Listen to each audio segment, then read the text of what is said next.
आपको जयपुर से बड़ी खबर हम बता दें। जयपुर के ग्रामीण इलाकों में मचेगी पेयजल की किल्लत और बीसलपुर पेयजल आपूर्ति मुख्य पाइपलाइन क्षतिग्रस्त हो गई है। सूरजपुरा और मालपुरा के बीच में मुख्य सप्लाई लाइन क्षतिग्रस्त हुई है और जलदाय मंत्री कन्हैयालाल चौधरी इसी इलाके में ये रहने वाले हैं और उन्हीं के ये इलाके में पेयजल की किल्लत रहेगी।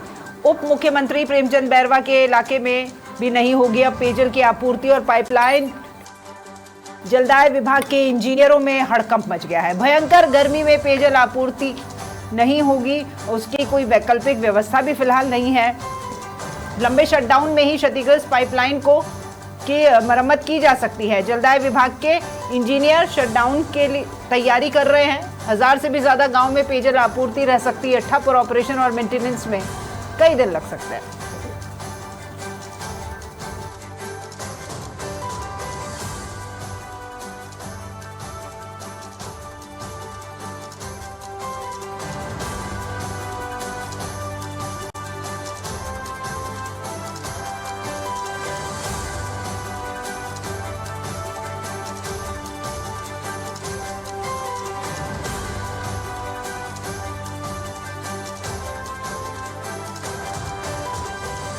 मंत्री कन्हैयालाल चौधरी का ही ये इलाका है जहां पर अब पेयजल आपूर्ति है पूरी तरीके से ठप रहेगी। लंबे शटडाउन में ही क्षतिग्रस्त पाइपलाइन की मरम्मत हो सकती है। जयपुर के ग्रामीण इलाकों में अब पेयजल की किल्लत रहने वाली है।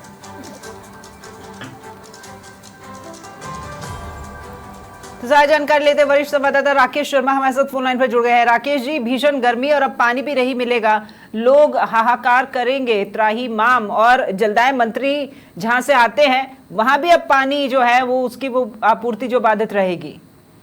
देखिए राकेश जी, बिल्कुल जिस तरीके से अभी गर्मियों में पानी का संकट बना हुआ है जयपुर के ग्रामीण इलाकों में, चूंकि सूरजपुरा से TM1 में 63 MLD पानी आ रहा है लेकिन लोगों को मात्र 26 MLD पानी ही मिल रहा था। अब जो एक बहुत बड़ा लीकेज है जो कि मालपुरा और सूरजपुरा प्लांट के बीच में है, इस लीकेज को सुधारने के लिए एक लंबा शटडाउन लेना है। चूंकि PHED प्रशासन को अभी इसमें अनुमति लेनी है और इसके कारण पेयजल आपूर्ति लगभग ठप पड़ी है। अब उसको रिपेयरिंग करने के लिए जो फर्म है उसने अभी तक निश्चित तौर पर बड़ी लापरवाही बरती है, क्योंकि जो लीकेज था वो धीरे धीरे बहुत बड़ा हो गया है और उससे बड़ी मात्रा में पानी बर्बाद हो रहा है, लोगों को पानी नहीं मिल पा रहा है। अब शटडाउन लेना अनिवार्य है। शटडाउन की परमिशन अभी मिली नहीं क्योंकि भीषण गर्मी है।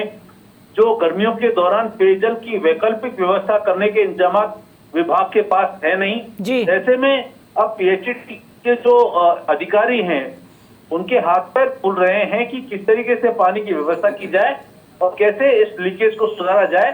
इसके लिए अभी तक शटडाउन की अनुमति नहीं मिली है और करोड़ों लीटर पानी रोज व्यर्थ बह रहा है। राकेश जी, कैसे मुमकिन है ये कि अगर कहीं पर लीकेज हो रही है और वहां पर जो स्थानीय जो भी अधिकारी है उसको उसकी सूचना नहीं होगी? पहली तो उसकी लापरवाही, दूसरी लापरवाही उसने इस बात को आगे नहीं बढ़ाया कि हमें इसके ऊपर काम करना चाहिए। अब जब बात जो है उनके हाथ से बाहर निकल चुकी है तो अब कहीं जाकर के इन लोगों की नींद खुल रही है। बिल्कुल देखिए राकेश जी, यहाँ पर हम ये कहना गलत नहीं होगा कि इंजीनियर और ठेकेदारों की साठ गांठ से जो ऑपरेशन एंड मेंटेनेंस का कार्य है वो सिर्फ एक दिखावा बनकर रह गया है। फर्मों को पेमेंट पूरा किया जा रहा है।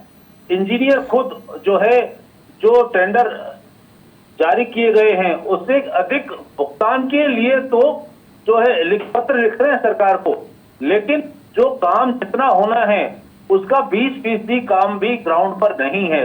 यही कारण है कि पेयजल जनता को मिल नहीं रहा है और लोग परेशान हो रहे हैं। ठीक है, बहुत शुक्रिया आपका राकेश जी तमाम जानकारी के लिए।